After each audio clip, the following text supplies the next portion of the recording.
തിരുവനന്തപുരം വർക്കലയിൽ മാതാപിതാക്കളോട് ക്രൂരതയുമായി മകൾ. മാതാപിതാക്കളെ വീട്ടിൽ നിന്നും പുറത്താക്കി മകൾ ഗേറ്റ് പൂട്ടി. സംഭവ സ്ഥലത്തെത്തിയ പോലീസ് പറഞ്ഞിട്ടും ഗേറ്റ് തുറക്കാതെ മകളുടെ ക്രൂരത ഇത് രണ്ടാം തവണയാണെന്നാണ് മാതാപിതാക്കളുടെ പരാതി. ശ്രീനന്ദ ചേരുന്നുണ്ട് വിവരങ്ങളുമായി. ശ്രീനന്ദ, എന്ത് കാരണം കൊണ്ടാണ് ഈ മാതാപിതാക്കളെ ഈ മകൾ പുറത്താക്കിയിരിക്കുന്നത്? മാതാപിതാക്കൾ ഇപ്പോൾ എന്താണ് പറയുന്നത്?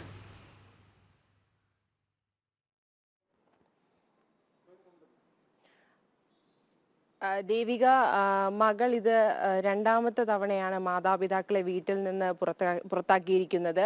ഇതിനു മുൻപും ഇവരെ വീട്ടിൽ നിന്ന് പുറത്താക്കിയതായി മാതാപിതാക്കൾ പറയുന്നുണ്ട്. നമുക്ക് ദൃശ്യങ്ങളിൽ കാണാൻ സാധിക്കുന്നത് പോലെ നാട്ടുകാരും പോലീസും ചേർന്ന് രണ്ടാം തവണയാണ് ഇപ്പോൾ ഗേറ്റ് തള്ളി തുറന്ന് മാതാപിതാക്കളെ അകത്തേക്ക് കയറ്റിയിരിക്കുന്നത്. എന്നാൽ കൂടി പോലീസ് ആദ്യം വന്ന് വീട്ടുകാരോട് പറഞ്ഞിട്ട് പോലും മകൾ ഗേറ്റ് തുറക്കാൻ തയ്യാറായിരുന്നില്ല. ഗേറ്റ് തുറക്കുന്നില്ല, തനിക്ക് അവരെ വീട്ടിലേക്ക് കയറ്റാൻ തയ്യാറല്ല, താൻ അതിന് അനുവദിക്കില്ല എന്ന് മകൾ ഉറച്ചു തന്നെ പോലീസിനോട് പറഞ്ഞിരുന്നു. ഇതിനു മുന്നേയും ഇങ്ങനെ ഒരു സംഭവം നടന്നു എന്ന് മാതാപിതാക്കൾ വ്യക്തമാക്കിയിരിക്കുകയാണ്. മാതാപിതാക്കൾ രണ്ടുപേരും ക്യാൻസർ രോഗികളാണ്. ഇവരെ എന്തുകൊണ്ടാണ് എന്നതിൽ വ്യക്തതയില്ല. ഇവർക്ക് മാതാപിതാക്കളോട് മകൾക്ക് അതിയായ ദേഷ്യമുള്ളതായി തന്നെ അവരുടെ ഭാഷയിൽ നിന്ന് വ്യക്തമാക്കാൻ സാധിക്കുന്നു എന്നാണ് അവിടെയുള്ള നാട്ടുകാർ പറയുന്നത്. വീട്ടുകാരോട് യാതൊരുവിധ സഹകരണവും യാതൊരുവിധ സ്നേഹവും കാണിക്കാത്ത ഒരു മകളാണ് ഇവരെന്നാണ് ഇപ്പോൾ നമുക്ക് കിട്ടുന്ന വിവരം. നാട്ടുകാരും എല്ലാവരും കൂടെ ചേർന്നിട്ടാണ് ഇപ്പോൾ ഗേറ്റ് പൊളിച്ച് ഇവരെ അകത്തേക്ക് കയറ്റിയിരിക്കുന്നത്.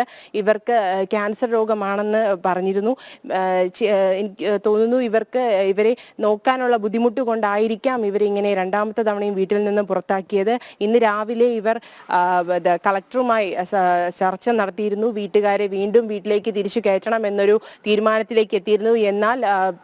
എന്നാൽ മാതാപിതാക്കളെ കയറ്റാൻ താൻ അനുവദിക്കില്ല എന്ന നിലപാടിൽ തന്നെ ഉറച്ചു നിൽക്കുന്ന ഒരു സ്ഥിതിയിലാണ് മകൾ അങ്ങനെയാണ് വ്യക്തമാക്കിയിരിക്കുന്നത്. ദേവിക. ശരി.